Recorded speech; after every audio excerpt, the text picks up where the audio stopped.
Всем привет, друзья! Меня зовут Арсений, и сегодня я хочу рассказать, как наконец начать эффективно управлять своей жизнью. Я расскажу о двух принципах.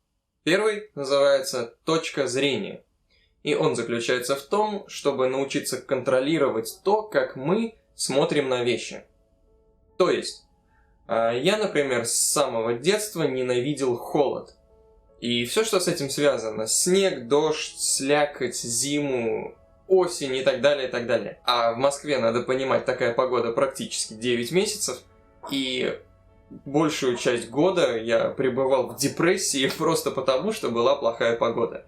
Но однажды моя жена подарила мне пса, и мне приходилось с ним гулять как минимум 3 раза в день, в любую погоду. И сначала я еще больше страдал, но потом я был вынужден просто купить соответствующую одежду. Теплые ботинки, теплую куртку, теплые штаны, и как-то во всем этом я оказался в лесу, в зимнем. И я оказался в такой сказочной атмосфере, прям все белоснежное, все чистое, красивое, блестящее, и мне было комфортно и хорошо.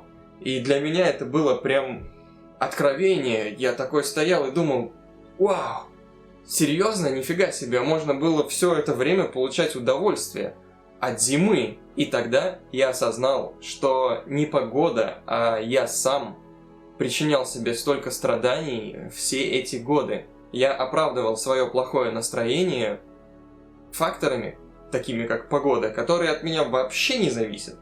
Ну никак. Примерно в то же время со мной случилась другая история. Мы стояли с друзьями, кого-то ждали, была осень или что-то типа того, и все ныли, как холодно, противно и так далее. А один парень сказал: да ладно вам, свежо, по кайфу. И для меня это было тоже типа: блин, все стоят, страдают, а он получает удовольствие от одного и того же, понимаете? То есть, какие бы обстоятельства нас ни окружали, мы сами выбираем то, как на них реагировать. Восприятие определяет действительность. Этот принцип и называется точкой зрения. И я начал распространять этот принцип на другие аспекты моей жизни. И оказалось, что практически везде, где я видел только проблему, было и решение этой проблемы. Но самое главное, я избавился от ограничений, которые сам же себе и придумывал. Что я имею в виду? На тот момент, если честно, я ничего особо в жизни не добился. Но я оправдывал это тем, что страна плохая, правительство давит, соседи и все в этом духе. То есть я обвинял всех вокруг. Но, как и в случае с погодой, все эти вещи от меня не зависели. И тогда я был вынужден признаться, что это я виноват в том, что я ничего не добился. Это было неприятно, даже обидно и больно, но именно это признание заставляет тебя понять, что твоя жизнь в твоих руках, и именно тогда ты получаешь возможность изменить ее к лучшему.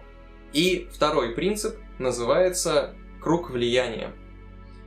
Он взят из книги Стивена Кови и заключается в следующем. Есть круг, он называется «круг забот». Сюда включены все твои заботы. Учеба, работа, здоровье, отношения с другими людьми, мемчики, санкции, террористы на другом конце света и так далее.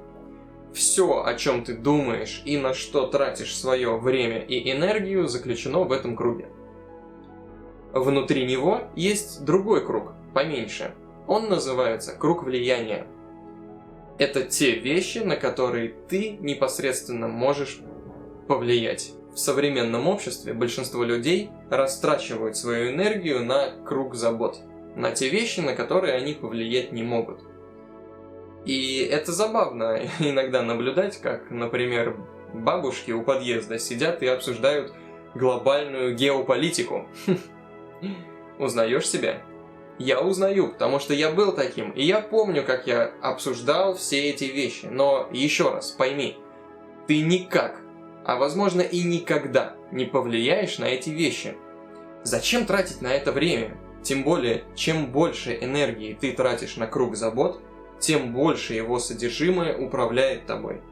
Это проявляется в постоянных жалобах, в нытье, в ощущении себя жертвой и, что самое главное, твой круг влияния уменьшается. Но когда ты направляешь свое внимание в свой круг влияния, то он начинает увеличиваться изнутри. Ты берешь на себя ответственность за все большее количество реальных дел и тем самым расширяешь свое влияние. Круг влияния мне напоминает одну восточную мудрость.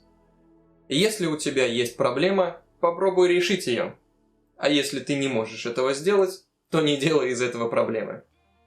Это и есть второй принцип. Так что, друзья, смотрите на вещи позитивно, расширяйте свой круг влияния, пишите в комментариях, что вы думаете обо всем об этом.